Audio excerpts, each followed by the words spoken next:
What's going on, everybody? It's the NBA Guru Show, special edition, 40th anniversary. We're doing a Best Kings of All Time podcast episode. So we'll see how it goes. This is basically the last 40 years for the Kings. The Kings came in 85 to Sacramento, so no Oscar Robertson, none of the oldie type players. But we're just going strictly Sacramento. We're going to have like a best team of all time, like the best players at their peak. Gonna have like a legacy greatest of all time team, and we'll have a team where they played a little, not too many games, so a little bit of a fun one at the end. But how you feeling, Neff? A little bit of a different episode for you this time. How about that? Yeah, man, 40th anniversary. I'm gonna let you cook with these are your lists. So I'm just gonna, provide my insight, my personal experiences with the players. So I'll go ahead and let you cook, man. Let you cook on your hometown team. Appreciate it, man. Appreciate it big time. Let's get to the point guard position. This is the best team of all time at their peak, each position. So at their peak as a Kings player, who was better? Let's start with the point guard. There's only two players for this one. It's either De'Aaron Fox or Mike Bibby. And I gotta go. I gotta go. As much as I love Mike Bibby, his clutches in the playoffs, all that he did, I gotta go with De'Aaron Fox. De'Aaron Fox, clutch player of the year, was an All Star as an injury replacement, but that's more than I could say for Bibby. And a third All NBA team for De'Aaron Fox. And the Beam team, who's averaging 25 and 6 and 4, shot 51% from the field, which is insane for the point guard. His at rim stats were insane. Um, and the year after, he was averaging almost 27 points, 2 steals, 6 assists, 5 rebounds, upped his 3 point percentage to 37%. I got to go with him. He's shiftier. He's just faster. He has an elite. He has a really good mid range game when it's on. 3 pointer probably goes to Mike Bibby, but like fast breaks, speed, shiftiness, um, and I guess like as far as like playmaking, they kind of have similar. Like De'Aaron Fox isn't like the greatest playmaker. He still gets like 6 assists a game, but Mike Bibby, he was getting like similar stats like that, around 5, 6 assists, and so kind of similar there. Free throw and 3 point go to Bibby, but other than that, I think Fox is like the all around better player, probably a little bit of a better defender than Mike Bibby, a little bit more flexible, and on maybe switching like for twos and stuff. But yeah, I got to give that notch. I want to give Bibby did have the playoffs and like the excellent, like he was a playoff riser. He was averaging like 13 points per game in the 02 year, for 13.7, and then he raised it in the playoffs to like 20 points per game. But we always talk about Jamal Murray like these days, but like Mike Bibby was a playoff riser, so I'll give him that. But just because this team is just like best at their peak, and not like for like their achievements and stuff, I got to go with De'Aaron Fox for this one. Yeah, fair enough. Me personally, I would have won Mike Bibby just because I put more weight onto the playoffs. And just as a Lakers fan, I remember that game 5. He would just put like the fear of God into my heart. Just every time he would shoot, man, he was a sniper. But you did mention, I think Bibby was comfortably a better shooter than Fox. Fox did have the better regular season stats, averaging 21 points, 6 assists, 4 rebounds. Whereas Bibby averaged 17 points, 5 assists, and 3 rebounds. But for me, I would have went Bibby just because of the playoff stats personally. I just would have put more weight on that, but it's a definitely a debate. Yeah, and I'm looking at like for those stats, like Fox was like a rookie, coming into Sacramento, so those stats are even like a little bit like skewed a little bit, just True. because Baby came after a couple of years and stuff. So I'm kind of looking at like their best years and stuff when they played for the Kings. But just yeah, something to note.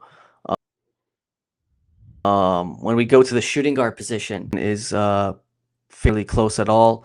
It's got to go to Mitch Richmond, 6-time All Star, 3-time NBA All Second Team, 2 NBA All Third Teams.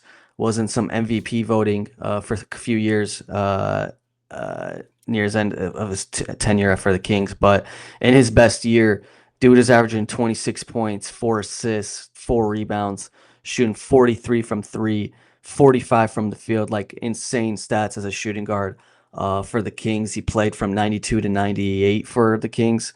So I got to give it, like, I don't think it's close. The next guy would probably be Doug Christie, but I don't think that one's not really close. Mitch Richmond was the best shooting guard to play for the Kings. 100%. No debate here. And if you are trying to debate, Michael Jordan, the GO, also said in regards to Mitch Richmond that he is the toughest shooting guard he had to defend, and probably the one that he sees closest to himself. So yeah, just some That's high praise insane. there from Michael Yeah, Jordan in regards to Mitch Richmond. So the greatest. Saying Mitch yeah, Richmond, deadly. That's awesome. Yeah, that's pretty. Mitch Richmond in his time for the Kings was a scorer, so got to give him that. Kind of doesn't get mentioned too much these days. You know, that's it's been a true. while, so yeah. Um, but let's go to the small forward position. There's not really debate for this one. I think I'm gonna go Peja Stojakovic. No one, everyone saw that coming. The next guy to be Ron Artest, Meta World Peace, but I don't, I don't think it's really close. Peja in his best year, 24 points, was the fourth in MVP voting that year. All Star, NBA All Second Team. This was the year that Weber was hurt, so he kind of had to take over. Led the league in free throw percentage and 3 pointers made per game, uh, with three, which is kind of funny.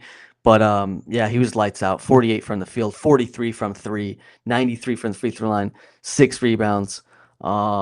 Just really his best season of his career. And that, an all-time king like Peja Stojakovic, a lot of people's favorite players. Yeah, no, definitely a good shot. I think Page is one of those guys that's sort of a victim of that era, to be honest. Whereas if he played today, I could see him easily averaging 30 plus points per game. He was that good of a wing. In the 03-04 season, he averaged 24 points per game on 62.4 true shooting percentage, hitting 43% on 7 attempts from the 3 point line. So, I mean, that's just ridiculous for the era. You have to understand the era that they played in back then, too. So, yeah, I think this one's also a layup. Yeah. And the 3 pointer was a layup for him. That's what they used to call it, the Serbian layup. But let's get to the power forward again. This one's a shoe in. This is Chris Webber. I don't even know who would be second for this one.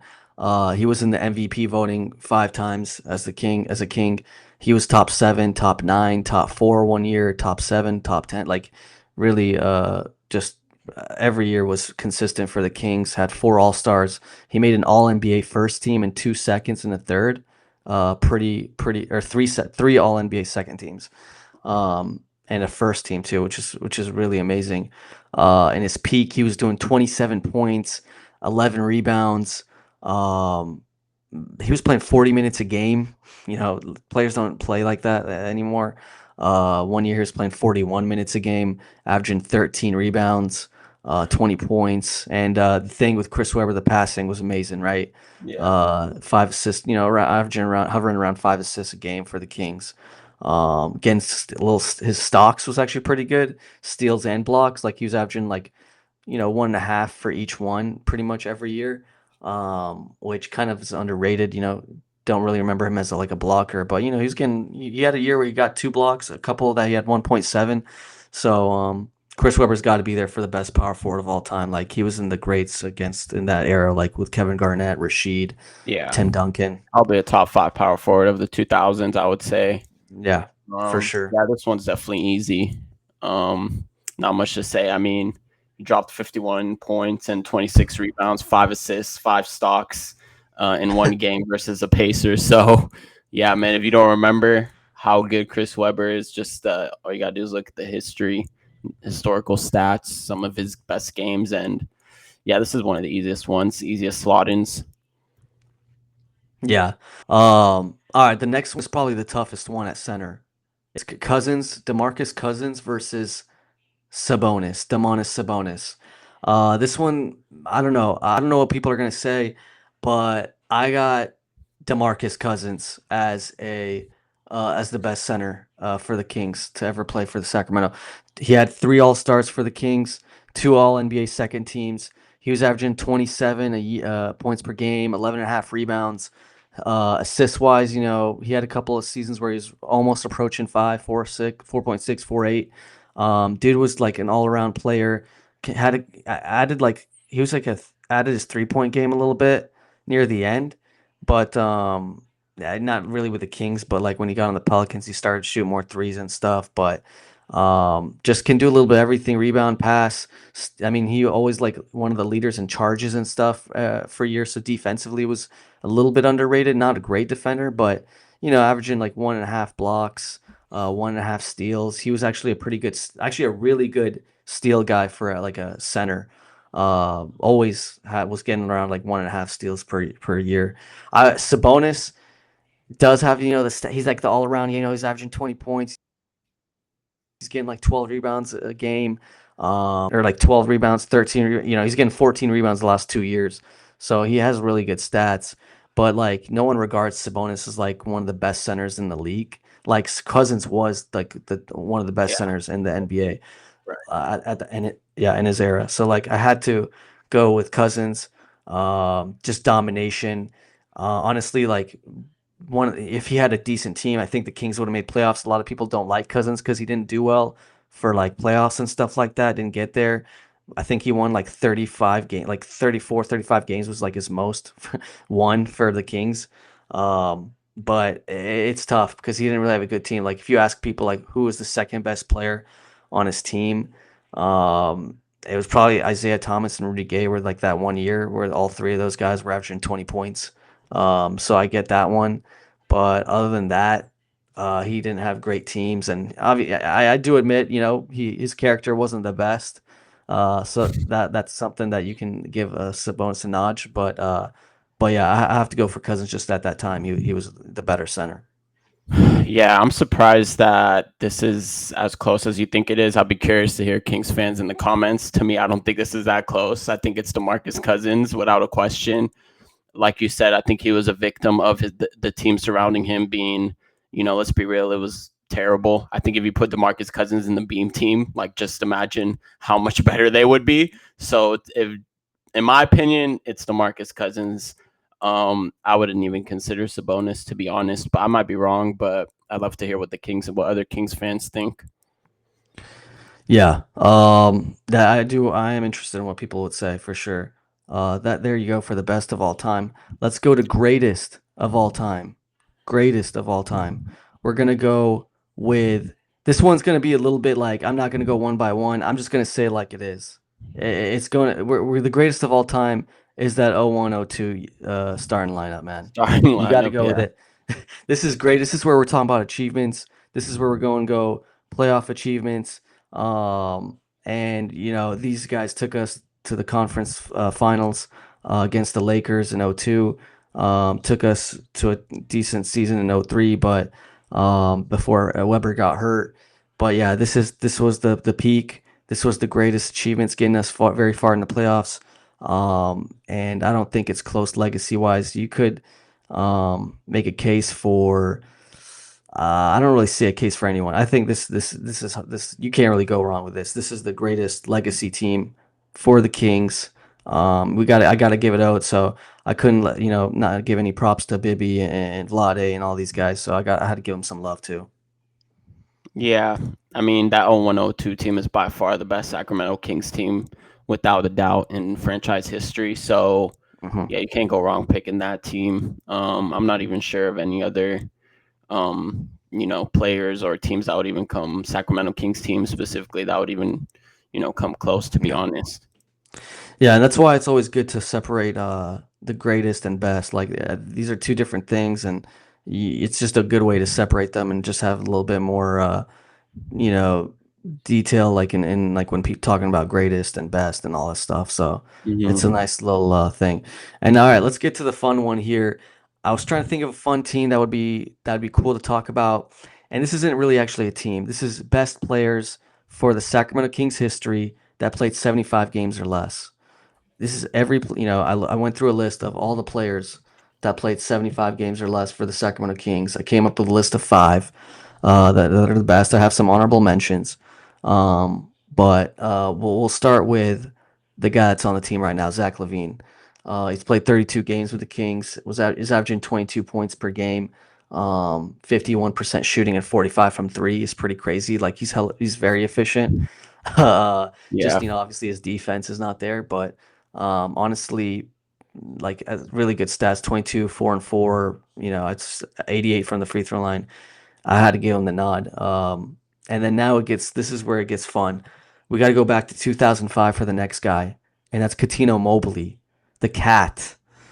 Shooting guard was averaging 18 points, 4 rebounds, almost 4 assists, and a steal, and point 0.5 blocks for, he was like a 6'3", 6'4" shooting guard. That's pretty decent for that size. Um, he was shooting 42 from three, 44 from the field. Excellent 3-point shooter. Very good player. I think Doug Christie was traded for him to Orlando at that time, and he played 43 games for the Kings. But I liked his game. Next one, Zach Randolph came for a year, veteran leadership for a year. Even I think Scott Perry was actually the guy that brought him 59 games, averaged 15 points, 7 rebounds, and a steal almost, and 47 from the field. Shot a couple threes, or 35 from three is not too bad for him near his end of the career. He's trying to chuck a couple here and there, but had to go with Zach Randolph. These are guys just like I'm just trying to give some props to some players that need to be remembered in Sacramento Kings history. We got to do it for the 40th anniversary here. And then two others, Bonzi Wells.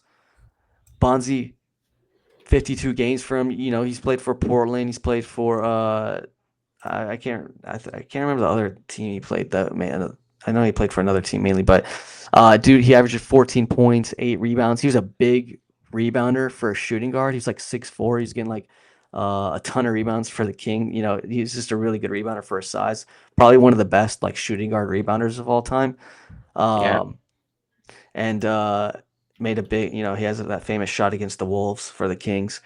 And then Rajon Rondo, 12 points, 12 assists, 6 rebounds. Made that he 72 games, played for us in 2016. 45 from the field and 37 for three that year. Actually, a pretty good 3-point shooting season for him. But yeah, got to give props to Rondo for he played his style, he played his game, got 2 steals also for us. So the people that did not make the cut, the honorable mentions: Drew Gooden played one game infamously, 12 points and 13 rebounds that game. You got Travis Mays in 91, who's averaging 14 points a game. And Rick Barry, the 3-point sniper. But, he doesn't really do much other than make 3-pointers. He's just like a 3-point guy. The guys I mentioned that do a little bit more than just score. But Rick Barry definitely needs to be remembered. His 3-point shooting was very good for the Kings. Ricky Barry played for 89.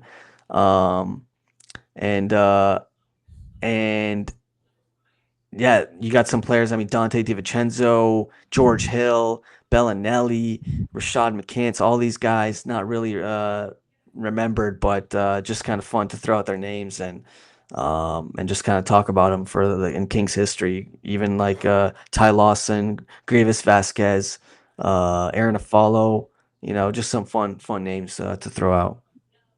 Yeah, unfortunately for the Kings, they don't have too many great players, in their history that have specifically played such as like strict criteria under 75 games. So, my memory, I think you hit on all of them. The only thing is like maybe if Russell Westbrook joins the Kings and plays Dennis Schroeder, maybe they could Yeah, jump into this list, just thinking yeah, ahead. definitely. But I think that you pretty much got it on the money. Zebo, great shout.